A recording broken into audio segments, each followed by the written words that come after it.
Bienvenidos y gracias por escuchar Verdad en la Red.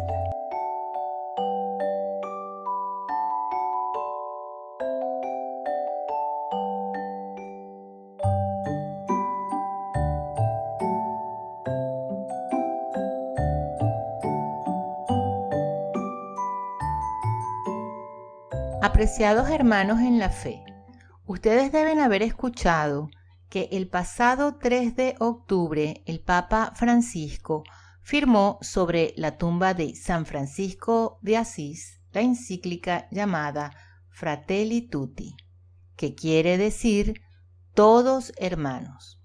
Esta encíclica trata sobre la fraternidad y la amistad social. Ya hace tiempo no gustamos de leer o escuchar las cosas que escribe o dice el Papa, porque lo dejan a uno muy molesto e inclusive nos tientan a pecar. Confundidos no, porque nos hemos adherido a la santa tradición de la Iglesia, que es barca segura y suave que aplaca la tormenta. Después de haber quedado con la vista hecha cuadritos y en vista del alcance del documento, hemos querido hablar un poco de este. Pero déjennos decirles, primero que nada, que este documento, así como los demás actos apóstatas y heréticos del Papa Francisco, no son exclusivos de él. Ya hemos visto que a lo largo de un poquito más de 50 años, esto se ha venido preparando. Recordemos el documento Nostra Aetate. Este documento, bajo el pontificado de Juan XXIII, ha borrado las referencias antisemitas de la liturgia, una de sus primeras decisiones. Por eso es que la misa tradicional les era una piedra en el camino, ya que contiene mucha simbología del papel de los judíos. Te recomendamos que veas un video titulado Subdiaconado y los judíos. Bueno, el Papa Juan XXIII convocó el Concilio Vaticano II. Al comienzo de este encargó la redacción de uno de los documentos más importantes que se producirían en el concilio, la Nostra Aetate, que resueltamente proclamó que los judíos de ninguna manera debían considerarse como responsables de la muerte de Jesús. Ya con Pablo VI se consolida el cambio de la misa y se integra a nuestras vidas la forma luterana de la liturgia conocida como la Misa Nueva o Novus Ordo. Muy conveniente para que continúe evolucionando, como dicen algunos conocedores, a nuevos cambios adecuados para una nueva y única religión. Y con el Papa Juan Pablo II se ve la visita como el primer papa moderno a una sinagoga en Roma. Se refiere a los judíos como nuestros hermanos mayores queridos y pide disculpas en el muro de los lamentos por el sufrimiento que la Iglesia y sus miembros habían infligido a los judíos. Esto unido a sus múltiples encuentros ecuménicos, fomentando la indiferencia religiosa, junto con el Papa Benedicto XVI, que lo sucede, nos hace aterrizar a este nuevo pontificado de Francisco, sin espavientos ni sorpresas, pues es algo que evoluciona, como dicen los modernistas propiamente, a esto que estamos viviendo. De Abu Dhabi y ahora Fratelli Tutti. Con el buen estilo de Vaticano II, esta encíclica de 42.000 palabras contiene cosas que suenan muy católicas y a su vez otras como si fuesen tomadas de algún documento de las Naciones Unidas. Dobbiamo ubbidire. O le Nazioni Unite, questo, quando loro parlano, se siamo un'umanità dobbiamo ubbidire. È vero che non sempre le cose che sembrano giuste per tutta l'umanità saranno giuste alle nostre tasche, ma si deve obbedire alle istituzioni internazionali. Per questo è stata creata le Nazioni Unite, stanno create il Tribunale internazionali, si deve obbedire alle istituzioni internazionali. Per questo è stata creata le Nazioni Unite, stanno create il Tribunale internazionali. Es más, nos recuerda al Obamacare de 20.000 páginas que casi nadie pudo leerlo. Es la tendencia comunistoide cuando emiten algún documento. Tristemente, esta encíclica no es acerca de nuestra fe. Es una encíclica en donde no se menciona a Dios Padre ni una sola vez. Y por supuesto que nada de pecado. Esta encíclica no trata aspectos de catolicismo.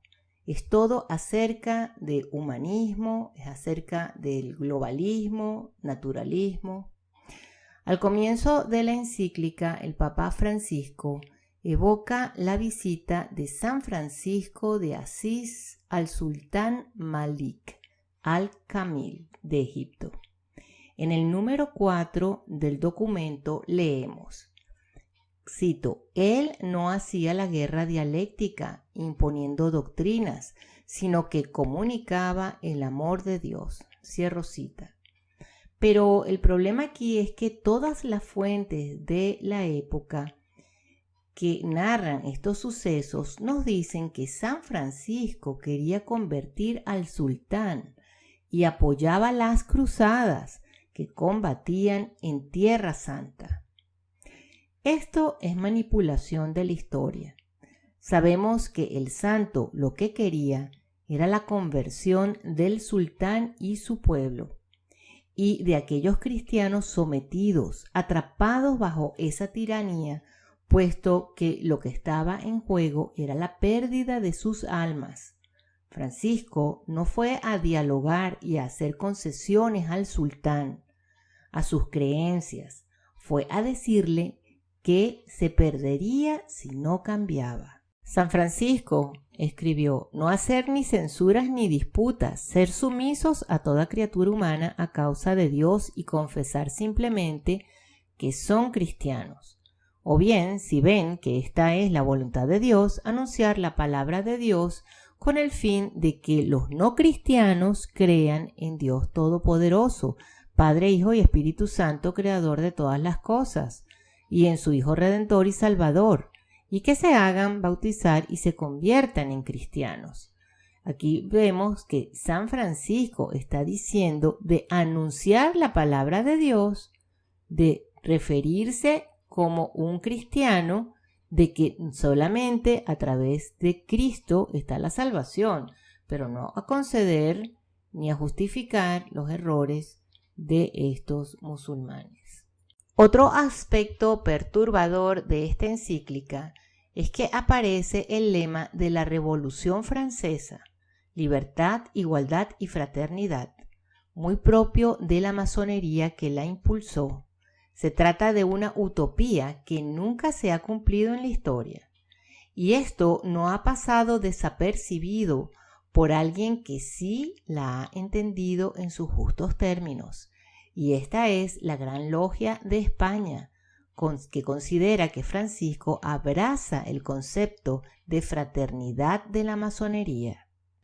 Para comprender mejor el por qué esta encíclica no está bien, miremos este análisis teológico del Dr. Marshall sobre la tentación de todos los seres humanos, desde Adán y Eva hasta nuestros días, la cual es también la tentación de Satanás.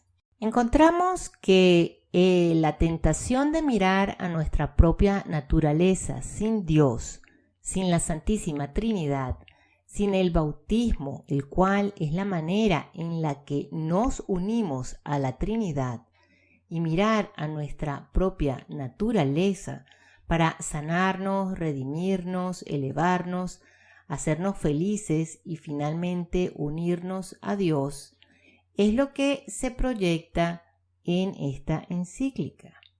Mirar nuestra propia naturaleza y no mirar a la naturaleza divina.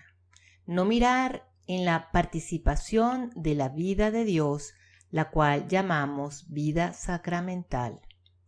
El mismo Satanás quiso elevarse por sí mismo para ser como Dios y lo hizo a través de su orgullo, aprovechando su propia naturaleza, y fracasó. Y les propuso a Adán y a Eva lo mismo. Miren, ustedes pueden ser como Dios también por su propia naturaleza, no obedeciendo a Dios, sin necesidad de estar en comunión con Dios. Y ellos compraron esa mentira y los puso en pecado, el pecado original. Dolor, maldiciones y la muerte entraron al mundo. Este también fue el problema para los ángeles y lo es para la humanidad. Esta unidad que trata de alcanzar el Papa y todo este clero modernista alrededor del hombre, la unidad alrededor de Adán, el primer hombre, en vez de unir alrededor del segundo Adán, el que San Pablo llama Jesucristo. San Pablo nos dice que por Adán todos tenemos el pecado original, y es por esa hermandad universal con Adán que se trajo al mundo división, disputas, crímenes y muerte. Pero luego entra en el mundo el Hijo de Dios, el segundo Adán, el Hijo del hombre, el Hijo de Adán, como se llama a sí mismo el Señor, y nos trae todo un nuevo significado de lo que significa ser humano en estado de gracia, en amistad con Dios. Esta interrupción milagrosa en tiempo y espacio que tuvimos con la encarnación de nuestro Señor Jesucristo, la unión hipostática, la unión de la naturaleza divina con la humana unidas en Cristo. Esa mediación es la que descubre la posibilidad para la humanidad de tener una nueva fraternidad, basándonos en Dios como nuestro Padre, no en Adán como nuestro Padre. De manera que la única posibilidad de obtener unidad después del pecado original es a través de Jesucristo. Es por eso que Cristo instituyó una iglesia que es internacional, católica. Eso es lo que significa católica. Y es por eso que se esfuerza en unir a la humanidad a través de ella, por los 7 sacramentos y el Evangelio de Cristo. Es por eso que Cristo le dijo a los apóstoles: vayan y hagan discípulos de todas las naciones, enseñándoles todo lo que les he mandado. Pero el Papa Francisco, en esta encíclica, está tratando de reunir a la humanidad alrededor de Adán. El Papa dice que todos tenemos la misma carne y sangre, la misma naturaleza humana, y si nos enfocamos en eso, todos estaremos unidos. El problema es que el Papa no toma en cuenta el pecado original, la concupiscencia, no toma en cuenta la epístola de San Pablo a los romanos que dice: por tanto, tal como el pecado entró en el mundo por un hombre y la muerte por el pecado, así también la muerte se extendió a todos los hombres, porque todos pecaron. Pues antes de la ley había pecado en el mundo, pero el pecado no se imputa cuando no hay ley. Sin embargo, la muerte reinó desde Adán hasta Moisés, aún sobre los que no habían pecado, con una transgresión semejante a la de Adán, el cual es figura del que había de venir, pero no sucede con la dádiva como con la transgresión. Porque si por la transgresión de uno murieron los muchos, mucho más la gracia de Dios y el don por la gracia de un hombre, Jesucristo, abundaron para los muchos. ¿Qué significa esto? Significa que el pecado y la muerte han entrado al mundo por Adán y ahora, por un regalo especial, la gracia se ha extendido a todos por Jesucristo, y este es el principio por el que es posible la unidad. Si se elige reunir a la humanidad alrededor de Adán, siempre se fracasará, y esa es la meta de la masonería y de Lucifer. Y pareciese que esa es la meta, desgraciadamente, de nuestros prelados, porque han perdido la verdadera fe. Cristo dijo: yo soy el camino, yo soy la verdad y la vida. Nadie va al Padre sino por mí. Él no es el camino privilegiado, el especial. Él es el único camino a Dios.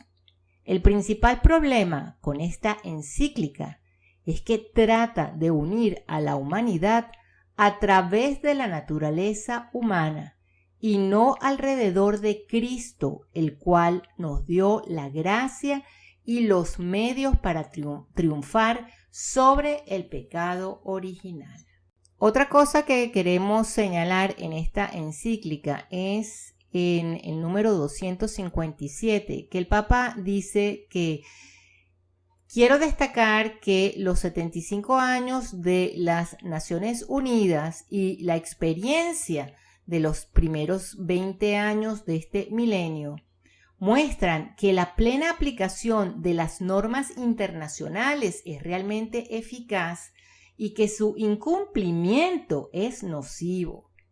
La Carta de las Naciones Unidas, respetada y aplicada con transparencia y sinceridad, es un punto de referencia obligatorio de justicia y un cauce de paz. Mirando lo que propone las Naciones Unidas en la actualidad, no podemos estar de acuerdo con decir que el incumplimiento es nocivo y que esto es un punto de referencia obligatorio de justicia y un cauce de paz, porque sabemos en lo que andan las Naciones Unidas. Y también encontramos que en el número 286 leemos que la inspiración del Papa Francisco para escribir esta encíclica ha sido Luther King, Desmond Tutu y Gandhi, junto a San Francisco de Asís. ¿Cómo es esto? Esto parece el Club de Asís. Bueno, entonces concluimos con el mensaje de San Pablo a los romanos, que dice: aquí en verdad no hay verdadera libertad, aunque todos naturalmente la desean, mas en el cielo habrá completa libertad y toda esclavitud será para siempre desterrada de aquel lugar dichosísimo. La criatura estará libre de la servidumbre y de la corrupción. Y cierro cita. Recemos mucho por la conversión del Papa Francisco. Es nuestro deber rezar por el Papa y también pedirle a Dios que tenga misericordia y que mande pronto un santo pontífice para que enderece la barca de Pedro. Que Dios nos bendiga y hasta la próxima.